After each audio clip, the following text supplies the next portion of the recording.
संत तुकाराम महाराज हे 17व्या शतकातील एक महान मराठी भक्तिसंत आणि कवी होते. महाराष्ट्रात त्यांचा खूप आदर केला जातो आणि त्यांना वारकरी संप्रदायातील एक महत्त्वाचे व्यक्तिमत्व मानले जाते. त्यांचे अभंग हे भगवान विठ्ठलाला समर्पित भावपूर्ण स्तोत्रे आहेत.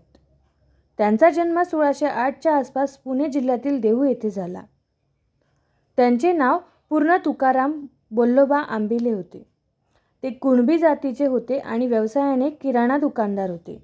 त्यांचे कुटुंब सावकारी देखील करत होते. लहानपणीच त्यांना अनेक दुःखद घटनांना सामोरे जावे लागले. त्यात दुष्काळामुळे आई वडील आणि पहिल्या पत्नीचा मृत्यू तसेच आर्थिक नुकसान यांचा समावेश होता. या घटनांमुळे त्यांच्या जीवनावर खूप परिणाम झाला आणि ते आध्यात्मिक मार्गाकडे वळले. तुकाराम महाराज हे पंढरपूरच्या विठ्ठलाचे परमभक्त होते.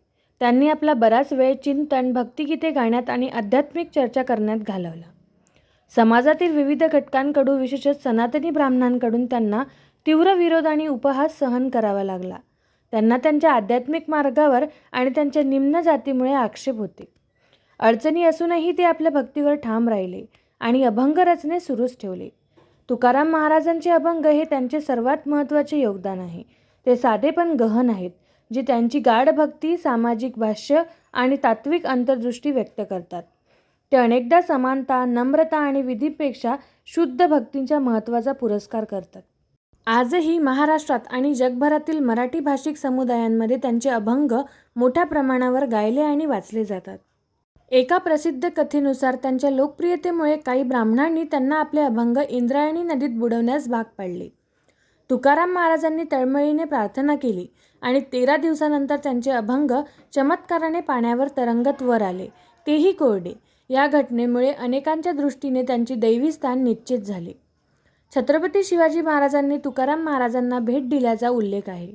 तुकाराम महाराजांनी शिवाजी महाराजांचा आदर केला असला तरी त्यांनी नेहमीच आध्यात्मिक मार्गाला सांसारिक सत्तेपेक्षा जास्त महत्त्व दिले.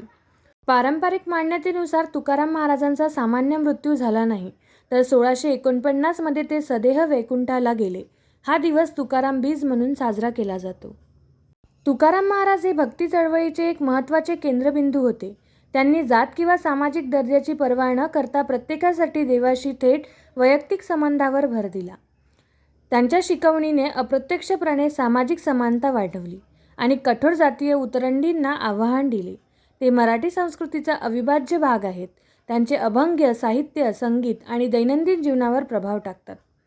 त्यांचे साधे पण गहन तत्त्वज्ञान लाखो लोकांना भक्ती, नम्रता आणि करुणेचे जीवन जगण्यासाठी आजही प्रेरणा देतात.